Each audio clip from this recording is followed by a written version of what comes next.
It's the first day of 49ers training camp with pads, and we may have gotten our first roster unseating, potentially, someone jumping someone in the depth chart. And it is in the form of the running back position. Now, we understand the 49ers are led by Christian McCaffrey. He is RB1. It's not up for debate. There's no questioning it.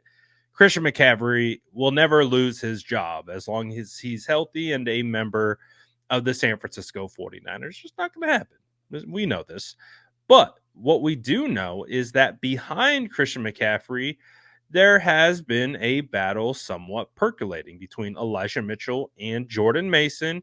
And when you think about it, the San Francisco 49ers did draft Isaac Guerendo. They also went out and got Cody Schrader as an undrafted free agent, and they brought in Patrick Taylor in free agency. Well, we have our first unofficial.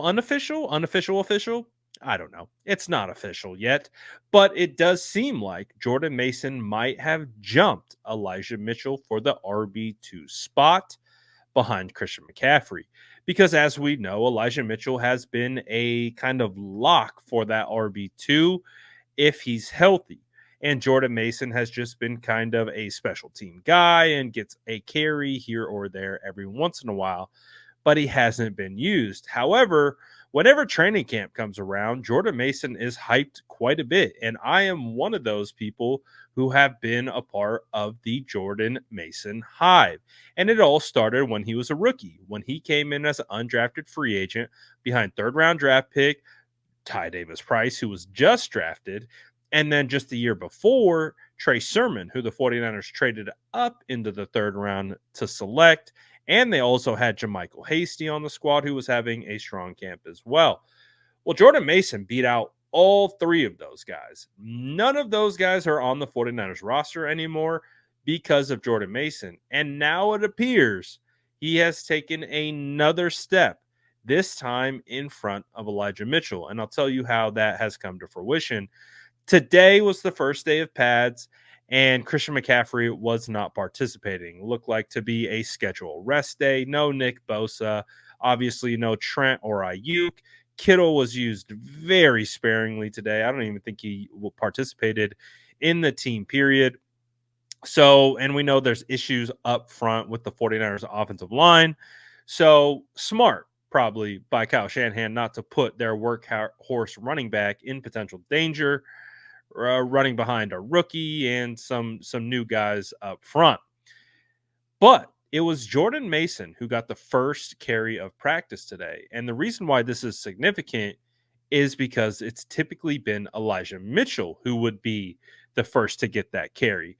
And when Kyle Shanahan was asked about this scenario in the press conference afterwards, he said, nothing against Elijah, but JP runs at a high level.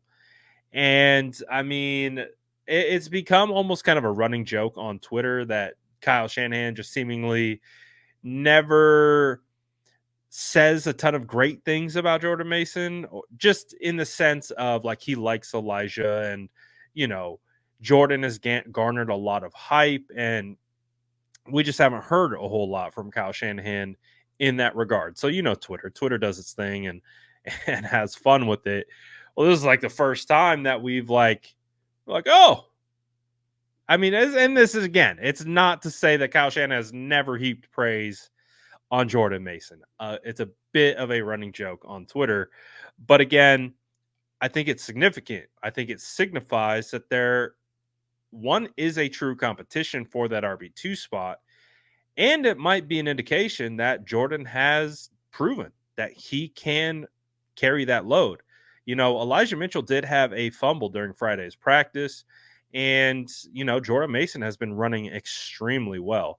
And you can make the case that with Christian McCaffrey being used as sparingly as he has been, that Jordan Mason has been the best running back in training camp. I don't think that's a stretch by any means. And so it does make sense then for Jordan Mason to get that bump. But what does it mean in the long run? Do we think Jordan Mason is going to take a stranglehold on the RB2 spot? If he does, is that yet another running back that Jordan Mason has made expendable?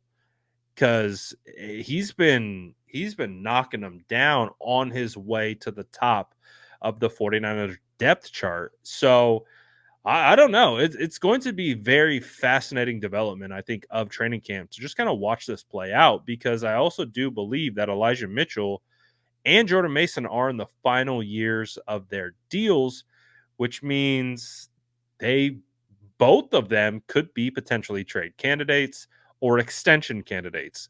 So it's going to be fascinating to see how this little battle plays out because it could correlate to a roster move when the 53 man roster is ultimately cut. Because if Cody Schrader comes out and he looks like a guy that could earn a roster spot, and Isaac Garendo as well, who's obviously dealing with a bit of a hamstring injury, and they feel they can get a return on Elijah, does that make Elijah?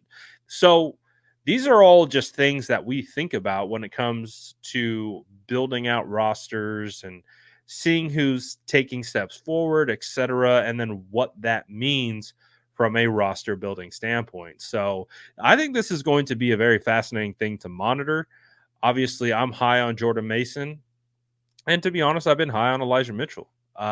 But so far, from what I've seen in camp, the I definitely believe that Jordan Mason has been the better running back. So what does that look like? Who wins this job? Because kind of feels like we got a bit of a competition on our hands. And to be fair, there's competitions all across the roster. This is football. At the end of the day, you should be competing. Iron sharpens iron, whatever cliche you want to throw at it. You want to see these guys battling it out. And especially with Christian McCaffrey taking on such a large workload last year, I think also, too, it would make sense for the 49ers to give him more rest in certain situations to allow him to stay fresh for not only a 17 game season, but potentially upwards to 20 games with the postseason.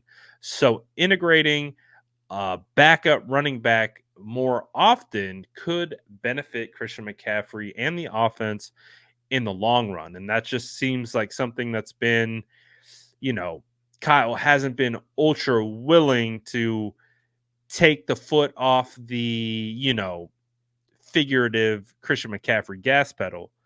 But maybe with Jordan Mason's performances this offseason, maybe, just maybe, Kyle Shanahan will open up a little bit to the notion of giving more carries to the RB2 on the roster. The question remains, though, who will be the RB2 when the season begins? That's a question I'm asking you, and I want to see your comments down below. And as always, make sure to like and subscribe for more updates.